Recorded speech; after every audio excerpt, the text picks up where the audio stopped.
이스라엘은 하나님의 약속하신 가나안 입성을 눈앞에 두고 있었습니다. 그런데 이 땅에 들어가는 것이 그렇게 낭만적이고 설레는 일이 아닙니다. 하나님은 가나안 땅에 들어가면 그곳에 살고 있는 7민족을 다 쫓아내라고 하셨어요. 헷족서, 기르가스, 아모리, 가나안, 브리스, 히위, 여부스, 이 7민족을 다 쫓아내야 됩니다. 그런데 이 7민족은 단지 숫자가 많은 것이 아니었어요. 가나안 땅에서 견고한 성읍을 가지고 있었고 훈련된 군사와 또 수백 년 동안 뿌리내린 우상 숭배의 문화가 함께 있었던 겁니다. 그렇기 때문에 이제 갓 광야를 벗어난 이스라엘 백성들에게는 도무지 감당이 안 되는 거대한 상대였습니다. 그래서 이 명령이 쉬운 명령이 아니었던 겁니다. 오늘 17절 말씀을 보면 이 명령 앞에서 이스라엘 백성들의 솔직한 속마음이 그대로 드러나 있습니다. 17절을 보면 심중에 이르기를 이 민족들이 나보다 많으니 내가 어찌 그를 쫓아낼 수 있으리요라고 고백합니다. 여러분, 이것이 인간의 솔직한 마음이에요. 아무리 하나님의 약속을 붙들고 있어도 눈앞의 현실이 나보다 훨씬 크고 강할 때에 우리의 마음은 흔들릴 수밖에 없습니다. 그러나 하나님은 우리의 두려움에 침묵하지 않으시고 흔들리는 백성들의 마음을 하나하나 붙들어 주십니다. 오늘 이 말씀을 붙들고 한 주간도 우리 가운데 역사하시는 하나님과 함께 승리의 길을 걸어가시기를 주님의 이름으로 축복합니다.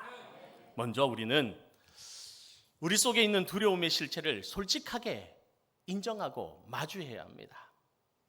여러분, 이스라엘 백성들의 두려움이 무엇이었습니까? 이 민족들이 나보다 많으니 내가 어찌 그들을 쫓아낼 수 있을까? 그것이 큰 두려움이었습니다. 이스라엘 백성들은 하나님의 명령을 듣고 가나안 7족속을 쫓아내려고 하니 감당이 안 되는 겁니다. 그래서 생각하기를 이 민족들이 우리보다 많고 강한데 우리가 어떻게 쫓아내겠는가? 근심, 걱정이 쌓였던 겁니다. 그런데 이 두려움의 근심은 입 밖으로 나온 말이 아니었어요. 백성들 속마음이었습니다. 그러나 하나님은 이미 그 두려움의 마음을 다 보고 계셨습니다. 여러분, 이스라엘 백성들은 40년의 광야 생활을 거치면서 홍해가 갈라지는 것을 두 눈으로 보았습니다. 또 만나와 메추라기로 날마다 먹이시는 하나님의 손길도 경험했습니다. 그리고 바로 얼마 전에는 아모리 왕 시온과 바산 왕 옥이라는 강력한 두 왕을 무너뜨리는 하나님의 능력을 직접 목격까지 했습니다. 그런데도 가나안 땅 앞에 서니 또다시 두려움이 밀려오는 거예요. 여러분, 창세기 32장의 야곱을 한번 생각해 보세요. 야곱이 20년 만에 고향으로 돌아갑니다. 근데 돌아가는 길에 어떤 소식을 듣습니까? 형 에서가 400명을 거느리고 자신을 향해 오고 있다는 그 소식을 듣게 됩니다. 성경은 그 순간에 야곱의 마음을 이렇게 기록하고 있어요. 야곱이 심히 두렵고 답답하여라고 말씀하고 있습니다.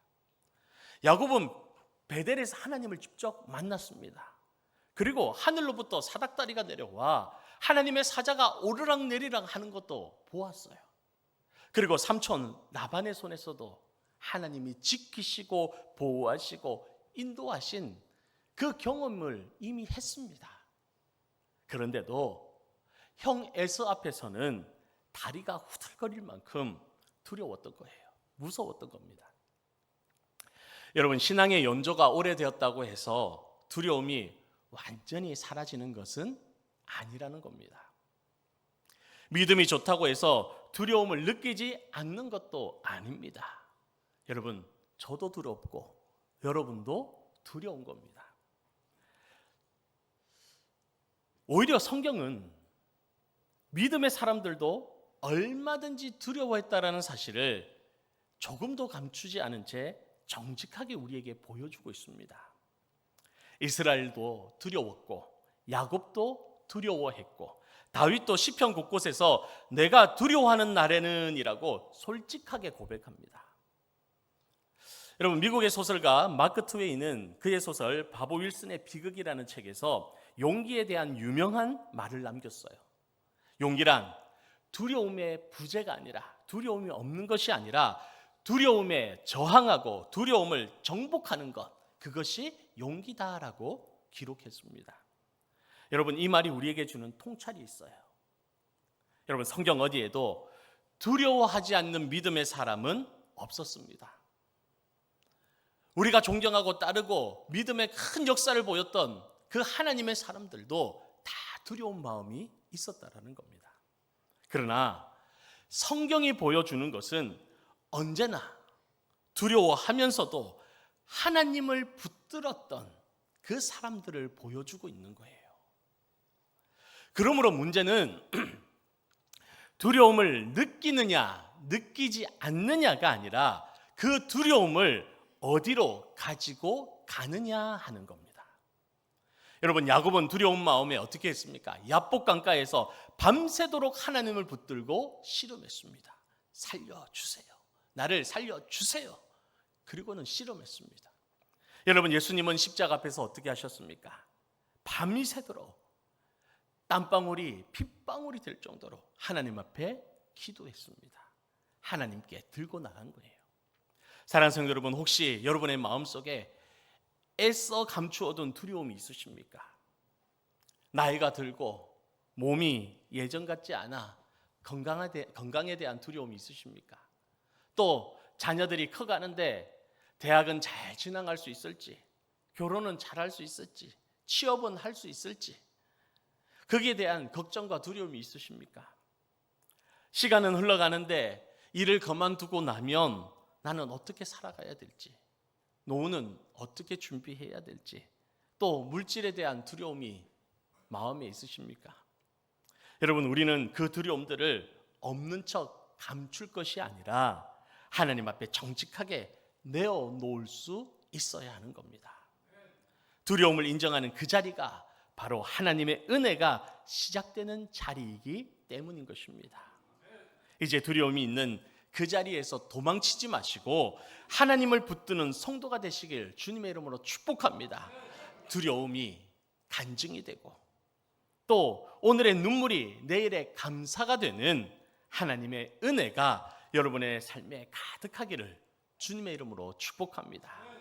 두 번째는 우리는 하나님이 이미 행하신 일을 기억해야 된다는 겁니다. 오늘 18절과 19절 말씀을 우리 함께 읽어보도록 하겠습니다. 18절과 19절입니다. 그들을 두려워하지 말고 내 하나님 여호와께서 바로와 행하신 것을 잘 기억하되 내 하나님 여호와께서 너를 인도하여 내실 때에 내가 본 큰 시험과 이적과 기사와 강한 손과 편팔을 기억하라. 내 하나님 여호와께서 내가 두려워하는 모든 민족에게 그와 같이 행하실 것이요. 아멘. 여러분, 하나님은 두려워하는 백성에게 새로운 능력이나 새로운 증거를 보여주겠다고 말씀하지 않으십니다. 오히려 뭐라고 말씀하십니까? 기억하라라고 말씀하세요. 여러분, 두려움을 이기는 힘은 새로운 체험이 아니라 기도의 표적이 아니라 과거에 이미 하나님께서 베푸신 은혜를 다시 떠올리는 데서 나오는 것입니다. 여러분, 사무엘상 17장의 다윗을 한번 생각해 보시기 바랍니다. 골리앗이 진영 앞에 나와서 40일 동안 이스라엘을 조롱했습니다. 하나님을 조롱했습니다. 사울과 이스라엘 온 군대는 이미 그 앞에서 완전히 얼어붙어서 꼼짝을 못했습니다. 무엇 때문입니까? 두려움 때문에 그런 거예요. 무서웠던 겁니다. 그런데 다윗은 사울 앞에서 이렇게 고백합니다.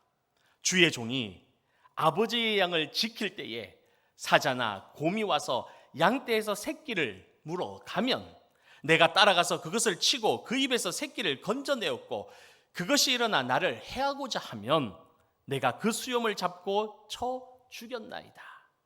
그리고 다윗은 결정적인 한마디를 덧붙입니다. 여호와께서 나를 사자의 발톱과 곰의 발톱에서 건져내셨은즉 나를 이 블레셋 사람의 손에서도 어떻게 해요? 건져내시리이다. 아멘. 여러분, 다윗이 골리앗 앞에서 이렇게 담대할 수 있었던 힘이 무엇입니까?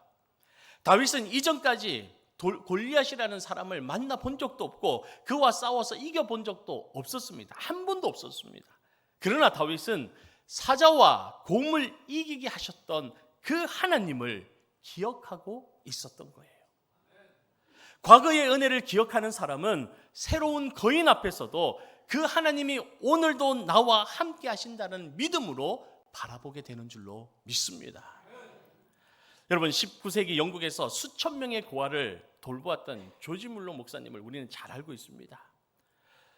자신이 기도한 응답을 하나하나 기록으로 남겼는데 평생 동안 무려 5만 번의 기도 응답을 받았다라고 기록하고 있어요. 물러 목사님은 새로운 어려움이 닥칠 때마다 기도 응답 받았던 그 기록을 꺼내보는 겁니다.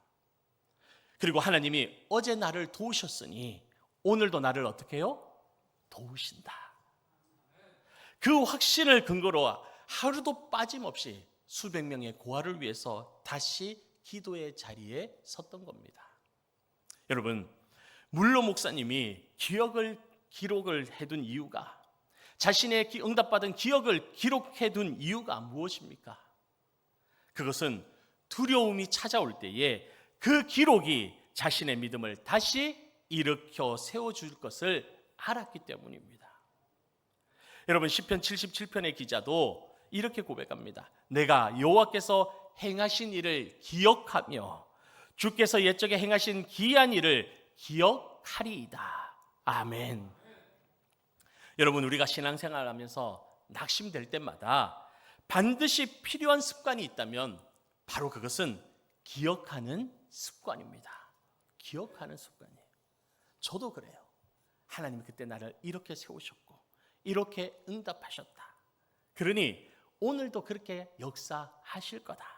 그걸 붙들고 가는 거예요. 지난 시절 병에서 일으켜 주셨던 하나님의 그 큰 은혜, 막다른 길에서 새 길을 열어주셨던 하나님의 은혜, 도저히 내가 감당할 수 없었던 그 문제들 앞에서 하나님께서 해결해 주셨던 그 은혜, 그 은혜들을 우리가 자꾸 잊어버리기 때문에 새로운 문제 앞에서 마치 처음 겪는 것처럼 다시 두려워지는 거예요.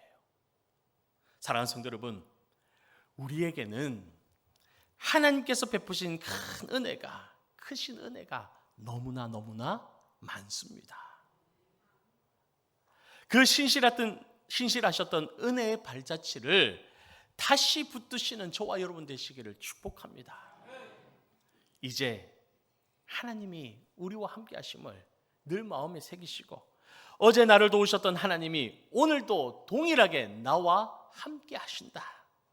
그것을 기억으로 붙잡을 때 우리는 우리 앞에 새로운 가나안 앞에서도 담대하게 다시 일어나게 될 줄로 믿습니다. 그렇도록 우리는 우리 중에 계시는 하나님을 바라봐야 됩니다. 우리 중에 계시는 하나님을 볼 수 있어야 돼요. 오늘 본문의 가장 핵심적인 말씀은 20절과 21절 말씀입니다. 우리 함께 20절과 21절 말씀을 함께 읽겠습니다. 내 하나님 여호와께서 또 왕벌을 그들 중에 보내어 그들의 남은 자와 너를 피하여 숨은 자를 멸하시리니 너는 그들을 두려워하지 말라. 너희 여호와 곧 크고 두려운 하나님이 너희 중에 계심이니라. 아멘.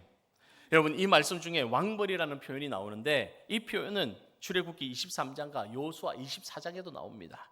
학자들은 이것을 실제 벌떼라고 보기도 하고 또 가나안 족속들을 덮친 하나님께서 보내신 극심한 공포와 혼란으로 해석하는 사람들도 있습니다. 그런데 여러분, 이런 문자적 해석보다 더 중요한 것은 가나안 족속을 물리치신 분이 이스라엘의 칼과 창이 아니라 바로 하나님이시라는 그 사실입니다. 여러분, 이스라엘이 아직 싸우기도 전에 하나님 이미 어떻게 하십니까? 그들을 위해서 앞서 일하고 계셨던 거예요. 그리고 21절에서 모세는 이 모든 말씀의 결론을 이렇게 선포합니다. 너는 그들을 두려워하지 말라. 너희 하나님 여호와 곧 크고 두려운 하나님이 너희 중에 어떻게 해요? 계심이니라. 너희 중에 계심이니라. 아멘. 여러분, 이 말씀이 오늘 설교의 제목입니다. 우리 중에 계시는 하나님. 이스라엘의 크고 두려움, 그 큰 두려움, 그 근거가 뭡니까? 저들이 나보다 많다는 겁니다. 그래서 두려워요. 그러나 하나님이 주시는 담대함의 근거가 뭡니까? 내가 너희 중에 있다라는 겁니다. 여러분, 열왕기하 6장에 보면 아람 군대가 말과 병거로 엘리사가 있었던 도단성을 밤사이에 완전히 포위하고 에워싸는 이야기가 있습니다. 이 엘리사를 잡기 위해서 아람 군대가 밤사이에 몰래 와서 그 도단성을 완전히 포위해버렸어요. 엘리사의 사환이 아침에 일어나 그 광경을 보고는 소스라치게 놀랍니다. 그리고는 급히 엘리사에게 달려가서 하는 말이, 내 주여 어찌하오리까? 내가 어찌하오리까? 내 주여 우리가 어찌하오리까? 그렇게 얘기를 해요. 그때 엘리사가 어떻게 대답합니까? 두려워하지 말라. 우리와 함께한 자가 그들과 함께한 자보다 어떻다고요? 많으니라. 우리와 함께한 자가 저들과 함께한 자보다 더 많다라고 말씀하고 있어요. 그리고 엘리사가 기도합니다. 여호와여, 원하건대 그의 눈을 열어 주소서. 그의 눈을 열어 보게 하소서. 그러자 하나님이 그 사환의 눈을 여셨어요. 하나님께서 보내신 불말과 불병거가 산에 가득하여 엘리사를 둘러싸고 있는 것이 보이기 시작한 겁니다. 여러분, 아람 군대는 여전히 그대로 있었습니다. 도단성을 에워싸고 그대로 있었어요. 여러분, 바뀐 것은 상황이 아니라 보는 눈이었습니다. 사환이 처음에는 자신과 엘리사만 둘만 보았어요. 그런데 눈이 열리자 우리와 저들과 그리고 우리 중에 계시는 하나님의 군대까지 세 번째 존재가 보이기 시작한 것입니다. 여러분, 2차 세계대전 당시에 네덜란드의 코리 텐 분여사라는 사람이, 이 여성이 유대인을 자기 집에 숨겨뒀다가 나치 독일군에 발견되어서 가족 모두가 강제 수용소에 갇히게 됩니다. 그곳은 굶주림과 학대와 그리고 벼룩이 들끓는 지옥 같은 곳이었어요. 그런데 그의 자서전에 이런 내용이 있습니다. 언니 베시가 그 지긋지긋한 벼룩까지도 하나님께 감사하자라고 제안을 하는 거예요. 여러분, 감사가 됩니까? 숨겨줬다는 이유로 강제 수용소에 끌려와서 정말 말로 다 할 수 없는 수치를 당하고 배고픔과 학대와 벼룩이 가득해서 잠도 제대로 자지 못하는 그곳에 갇혔는데 언니가 하는 얘기가 이 벼룩도 하나님께 감사하자라고 얘기하는 거예요. 그래서 이 코리 여사가 도저히 이해할 수가 없었지만 그래도 언니의 말을 따라서 벼룩까지도 감사했다고 합니다. 그런데 얼마 후에 알게 됩니다. 간수들이 벼룩이 들끓는 이 막사에는 거의 더러우지 않기 때문에 그곳에서 이 자매들이 마음 놓고 하나님의 말씀을 읽을 수가 있었고 기도할 수 있었다라는 거예요. 여러분, 가장 비참해 보였던 그 자리에 하나님이 가장 가까이 함께하고 계셨던 것입니다.